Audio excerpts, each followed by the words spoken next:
And by creating 10 jobs, if I do that, I'm not interested in making personal profit because everything is for others, nothing for me. That's my motto. All I see, whether it's a business, whether it can recycle the money, whether it can get the money back, all the investment money back. If it can do that, it's fine. So under 25% return on investment to 0 return on investment, all social businesses can create employment after employment. If I can create jobs for 10 people, you can create jobs for 10 people, we solve the problem. Each social business can come in a very small way. It doesn't have to be a mega business. It can be a tiny little business. What you're doing in the process, you're creating a prototype. Like microcredit, when we did in the first village, we were designing the prototype. Once that design was done, you got the seed. You have developed the seed. Then all you do is to multiply the seed by planting it millions of times. And that's what we do.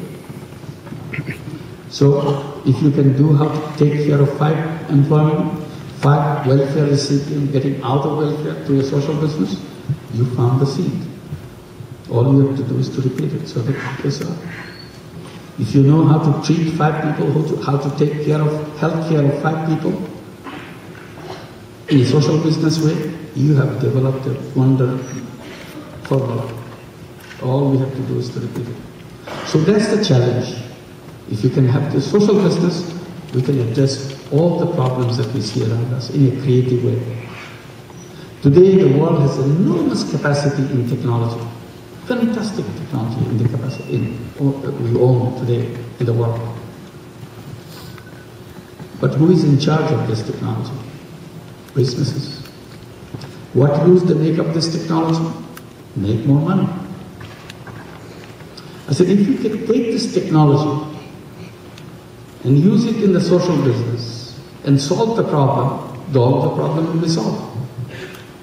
Because now this technology will be available to us. I said, I was giving the example of illiteracy with the poor people.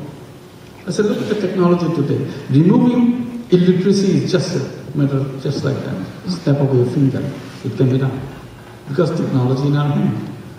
If you look at this iPhone or something, those icon-driven little gadgets, you touch it, touch a screen, and you do that, and you get everything you want with the touch of the screen.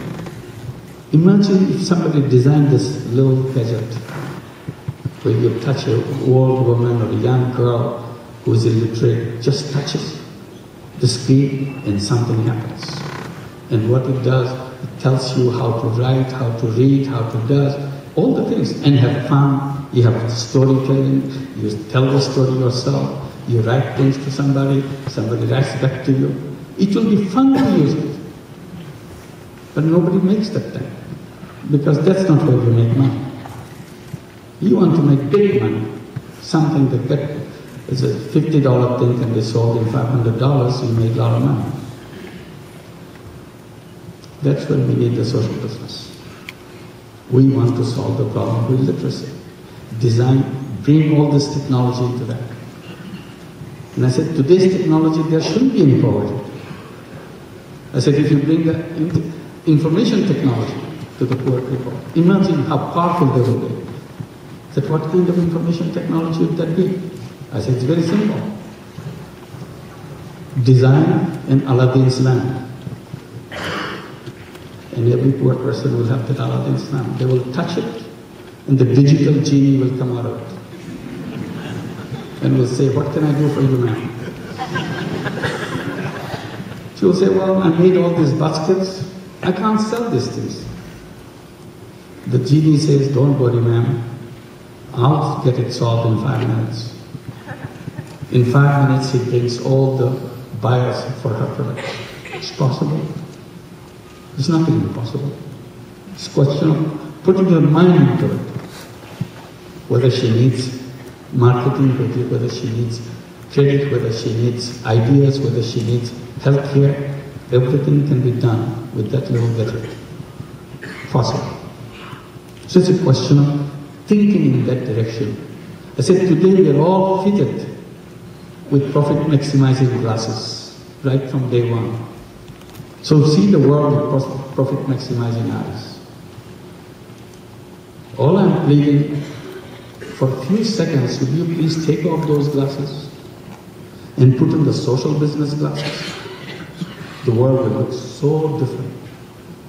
There's so much doable and exciting things waiting for us, and for young people particularly, to design those things. It's after all, it's a creative process. You create those social businesses. Today, suddenly, no, you can't do that. There's nothing called impossible in the world. That's the first lesson we must learn. We must teach our students. There's nothing called impossible in this world. And particularly the social problems, there's nothing impossible. Because after all, we created the mess. And it is us who will clean up the mess. We can do that. It's not that God or somebody created this mess.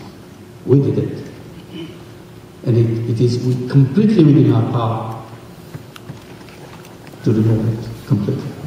So it's a question of redesigning issue, reconceptualizing issue, revisioning issue. Then we can create a world that we imagine. A world where there will be no poor person. There's no need to be. Because it's not in the human being.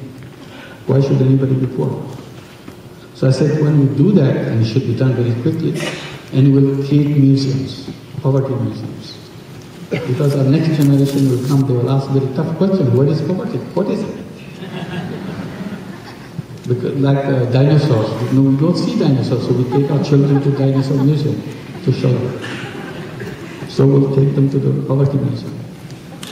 This is what used to be. And we can make it. Thank you very much.